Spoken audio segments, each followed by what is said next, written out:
Well, what a conversation to be having today. I mean, I just try and throw it in there because it is somewhat topical. And I actually listened to this episode of the Wrestling Observer Radio, whatever you want to call it. I quite like Dave Meltzer and Brian Alvarez. I listen to them for entertainment. I know there's a whole discourse about them. I don't want to get into that. I just enjoy taking in as much podcast content as I possibly can because I think it's good for your brain. But during the show they did after Raw, they mentioned that one thing that didn't work for them, which is perfectly cool, by the way, they're allowed their opinions, as are you, is that when CM Punk and Drew McIntyre were having this blood feud discussion, you had Seth Rollins there in a sense. That makes me laugh, in essentially a referee's blouse, and they said he wasn't playing it very seriously, that he was being a bit of a comic book character. Now look, I can understand that, I can put my brain across that idea, and I totally saw some other people, I think Wrestle Purists said it as well, they can see where they are coming from, and it all depends on what you want from your wrestling, but it also all depends how you are able to take a situation and wrap your brain around it. Again, when I take a step back and I hear what they're saying, I'm like, okay, but when I wrap my stupid brain around it, I'm like, nah, man, this is pro wrestling. This is the kind of stuff that I want from my feuds and my programs and my characters, because it would be totally different if Seth Rollins had just come out wearing a clown costume, right? We'd never seen him do anything like this before. It was totally out of character, and then it would have been a distraction, because you'd be like, well, why are you doing this, Seth? This doesn't make any sense. It's 2 + 2 = potato. That's not the case. And in fact, one of the reasons Seth Rollins has been doing it for a long while, or at least this is the kind of tease and the hints that I take from it, is that he's trying to wind people up. He's trying to get under people's skin. He's trying to act like this is my show and I'll do whatever the hell I want. And again, don't forget, it started when he was a bad guy, but he's just got over because he's so damn good. And why wouldn't you keep those elements if it's working with the crowd? You know, never fight those things. If you're getting a reaction from the crowd, you're getting a noise from the crowd, just embrace it and see where it's going to go. I think it was Chris Jericho that said he knew when something was over because he'd walked to the ring, and when people used to have more signs, if he saw lots of signs, he'd be like, great, that's a good barometer that maybe I've said something that we should follow through. And I think one of the reasons I liked it is because it separates them as entities, and you can certainly go back to a time in WWE, say 2008 to 2012, sort of like post-PG era, maybe sort of Ruthless Aggression era, but there was just so many cookie-cutter guys. It was all 6'2", 225 pounds, and look, I like muscly up guys. Obviously, I enjoy going to the gym. But variety is so important. And listen, Drew McIntyre, CM Punk, and Seth Rollins are all in shape. Of course they are. But they look well, they don't all look entirely different. Seth Rollins and Drew McIntyre do both have long hair and beard. But maybe that's another reason why Seth Rollins does it, because he's like, listen, I need to stand out here. Do you remember when their lives in the company? It was Braun Strowman and Roman Reigns. It was just smashed one person together. But again, it's what you can do with your gimmick. And if you'd never watched WWE Raw before, I totally understand. You'd be like, I don't get this. It's a bit of a disconnect. But when you do know the context, you do know the history, you know the characters, the personas, the gimmicks, the novelties, and all of that, I quite liked it, because also it's essentially Seth Rollins standing there being like, I hate you, Drew McIntyre, and I hate you, CM Punk, but I don't care the fact that you two don't like each other. That means nothing to me. You mean absolutely zippo to me when I look at it in that context. So I'm just going to be me, and I'm going to get in control of this match, and there's going to be no rules, and as I decide there's going to be rules, and maybe there'll be DQs, and maybe there'll be some countouts, and he even tied it into the fact that he didn't like the fact that CM Punk came back in November 2023, so he's not going to get a free pass. And as for Drew McIntyre, well, he's been a massive dickhead in Seth Rollins' life now for over a year, so why am I even going to give you an inch? So I never, at one point, again, but till somebody else said it, it didn't enter my brain once. Not at one point did I go, oh man, this is taken away from the seriousness of it, because if anything, the seriousness was coming from Punk and McIntyre, and Seth Rollins was just being Seth Rollins. And once more, when you take everything he has given us over the last 2 years or whatever it's been, he's actually being the most honest version of himself. Now, there is a caveat to this. If you want to say, but Simon, why did he start changing into these clothes? That I can't tell you. He just started doing it one day, but that was yonks ago. We can't start criticizing that now. That is something that had to be addressed in, 2022? Wherever the flub he was still doing it. And it's just one of those weird wrestling things where eventually you go, okay, fine, this is what we're doing. Like Bron Breakker, he's a Steiner, but fine, this is what we're doing. I'll just accept it. Gunther used to be Walter. Fine, I'll just accept it. I'm going to stop doing that now because I'm starting to sound like a Chris Rock performance. But it was what I would imagine the Seth Rollins that has been introduced to me would have done. Why would he have come out there in a normal suit and dressed like a normal person, for lack of a better term? Because he wants the seriousness of a CM Punk versus Drew McIntyre feud to come out of his loins. Why would he care? I'm not talking about the real, what's his name? Colby Black. That may have been his ROH name. I actually know it. Maybe it's Cody Lopez. That was his name. No, Tyler Black was his Ring of Honor name, and his real name is Cody Lopez. I'm a nerd that I know this, but I understand Colby Lopez, whatever his damn name is.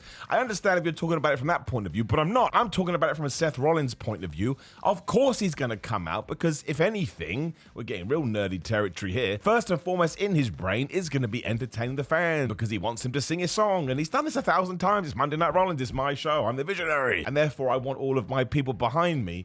So yes, in the way that I kind of take in wrestling, I think it would have been bizarre if all of a sudden he would come out and not been the same Seth Rollins. And he still put on a serious voice where he needed to be put on a serious voice. He still made it very clear, I'm in charge here. I am the law. I am Judge Dredd. And Drew McIntyre wasn't bothered by this. He was focused on CM Punk, and CM Punk wasn't bothered by this. And not only did CM Punk get in Drew's face, but when he got back in the ring after at first, he was like, well, if we can't attack each other, what's the point? He said to Seth Rollins, you are a piece of trash, and I don't like you at all. And that threat, or whatever you want to call it, the threat of violence, didn't sort of not hit with me, because I was like, yeah, but that guy's dressed like an idiot, so who cares? There was just no connection there. And listen, I'm perfectly happy to hold my hands up and say, maybe I do need to watch wrestling a little bit differently sometimes, but it did not make me less excited about SummerSlam. And again, the Drew McIntyre CM Punk feud is so good that if we get to Saturday, and this will never happen, but if it did, hypothetically speaking, we decided to put the match on last, so after Cody Rhodes and Solo Sikoa, and after Gunther and Damian Priest for the World Championships, I actually wouldn't have a problem with it at all, because sometimes when a story is that hot, you can make it work. Now, actually, I went through all the SummerSlam main events recently. You can click the icon on the screen right now to watch that video, and that would rock. And listen, sometimes it made sense, Shawn Michaels versus Hulk Hogan, and sometimes it didn't make sense, Brock Lesnar versus Randy Orton from SummerSlam 2016. But again, there's a caveat there. We talk about it on the video. This is when Brock Lesnar took his elbow and bludgeoned Randy Orton's head open, so maybe I just don't like that at all. But there is no hotter feud in all of wrestling, I would probably argue. I think Swerve Strickland and Hangman Adam Page is right up there, but we're kind of focusing on WWE. And I'm not necessarily sure we would have got here if Seth Rollins wasn't this version of Seth Rollins, who again has connected with the crowd, so he has them in their corner. Because really, when you break it down, Seth Rollins is most definitely a babyface, right? CM Punk is being pitched as a babyface right now, although if you want to argue he's the heel in this feud, of course you can. Whereas Drew McIntyre is the guy that tells the truth, but for whatever reason, the fans have decided to turn on him, which is one of the reasons he has so much beef. So they're all standing on their own 2 feet. They all have their own uniqueness in this.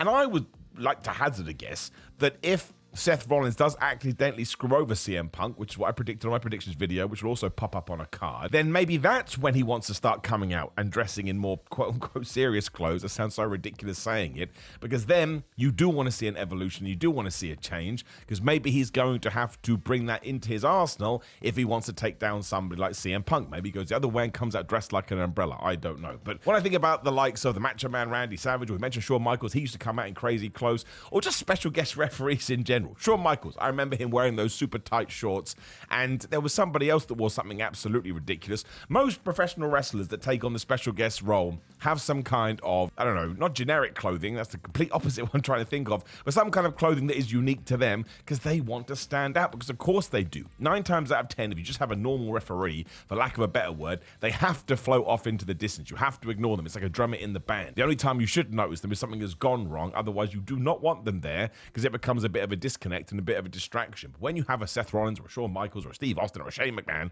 wherever the flub it would be, you want to make sure they are part of the story. Well, not for the whole time. It would be good if when you don't need them to be there, they can kind of go off into the shadow. When it is time for them to be involved, which of course Seth Rollins will be, otherwise you wouldn't put him in there for the first place, I do indeed think that you want all of the bells and whistles and pomp and circumstance that come along with it. But it is an interesting talking point, I suppose, and absolutely get in the comments down there and let me know what you think about it. But I think the way that I view wrestling, to use that phrase again, is, well, you all know that I enjoy the goofy wrestling side, goofy wrestling for life, and I enjoyed the fact that if you do try and often put it in a real world setting, it doesn't actually work, but that's why it's so great. It's still a form of entertainment, it is still a story, it's an angle, it's a narrative, it's characters, it's personas, it's a fairy tale, you know, it's all of these things. And And without all of that, I don't think I would be as entertained by it, because it's the madness and it's the nonsense and it's the silly things. Because sure, if you break anything down to its core, like we're going to talk about football or soccer for my American friends, where it's just a bunch of people running around a pitch trying to put a round thing into a net. That sounds absolutely terrible, but it's the nuance and everything that comes along with it, the skill and the drama that you can often get from nowhere, even when you don't see it coming. And, you know, Seth Rollins not changing his clothes actually does lead the character somewhere to go with from now. So maybe when it is CM Punk, I'm repeating myself, but when it is CM Punk versus Seth Rollins, that's when he can come out dressed like the old Seth. Maybe he even comes out in that old school white SummerSlam gear, which, don't forget, the only reason he never wore it again is because Vince McMahon decided he didn't like white gear. Like Roman had this once. Roman Reigns has definitely talked about this. He had some form of white gear, maybe on his boots, whatever it was, and he had to get rid of that because Vince McMahon didn't like it. So bring back white gear.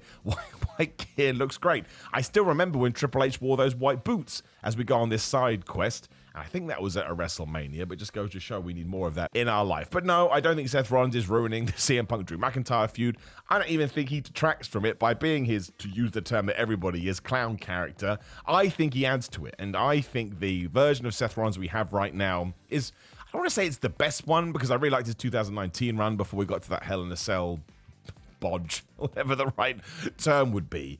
But he has absolutely he's got momentum at the moment, and that's hugely important. Drew McIntyre is way more important than he ever has been in WWE, and that's all on his shoulders. And CM Punk is the anomaly. CM Punk is the person that is always going to be in this mix. I do not want this to happen. I mean this from the bottom of my heart. I'm just trying to sell how much of a cult of personality he does have. But even if he was to get hurt again, I do not want that to happen. I really, really don't. I don't think that'd be fun, good for anybody, apart from these idiots on the internet. But again, they're idiots. He would still find a way to be notable in pro wrestling, and he'd still find a way to have an important angle, because again, he is CM Punk and people want to talk about him, people want to hear his opinion on things. But I really do hope they can just have a great match, and we probably get to the accidental screw job finish by Seth Rollins, and then he can be in his stupid clothes. Maybe he comes out on Raw afterwards in a normal clothes and goes, man, I really screwed up there, I'm sorry, please forgive me.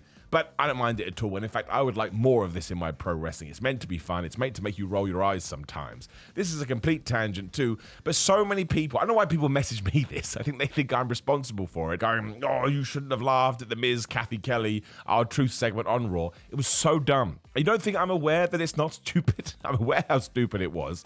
When Kathy Kelly put her hand up because she felt like The Miz being the host should bring hors d'oeuvres, that's the kind of dumb stuff I want in my life. And I'm not comparing that to Seth Rollins, but I'm saying that is the secret source of wrestling. If for some reason makes it utterly compelling and you can just do the most ridiculous stuff, and then a week later you can be fighting for a world title. Now obviously it's better if we spend more time not doing that and crafting these characters so you can believe in it a little bit more. But it's wrestling, man, and it's great when I can suspend my disbelief. But I just want to watch a 2-hour show, a 3-hour show, a pay-per-view, a premium live event, and I want to walk away going, man, I'm glad I took my relaxation time and I was able to invest it into some good professional wrestling. And that's how I view it. And you don't have to agree with me, you don't have to agree with the Wrestling Observer guys, you do not have to agree with anybody. But I thought it was an interesting talking point. I didn't have a video for days, so I thought I'd just sit down here for 15 minutes. Now, once more, please do leave me a comment below and let me know what you think about all of this. Maybe you think I'm completely wrong, which makes sense. Hello, mom and dad. Like the video, share the video, and subscribe. Click the video on the screen, which is my SummerSlam predictions. See how wrong I'm going to get those. And click the notification bell so you can be notified about future videos. If you are into fitness too, it is grillermind.com/Simon. You can get 10% off. Some of their pre-workout is 30% off at the moment with the code Simon. So make sure you go there. Otherwise, Agogo Fitness, just go Simon20 to get involved with Anthony Agogo's fitness program. He's an Olympic boxer and pro wrestler. I think he knows what he is doing. Patreon.com/Simon316. Simon316 on Instagram, Twitter, and Threads. It is Simon J. Miller on TikTok. Simon Miller, if you would like a personalized video courtesy of Cameo, and otherwise it's ProWrestlingTees.com/Simon Miller and SamsonAthletics.co.uk/Simon Miller. Buy some clothing and put a smile on my face as we are here on the Tuesday, the 31st of July. Happy August, because that comes tomorrow. But also make sure you enjoy SummerSlam week. Probably the last one that is going to be a singular night, so you should get your kicks off there too. Don't know what that means, but I will say take care, my friends, and goodbye.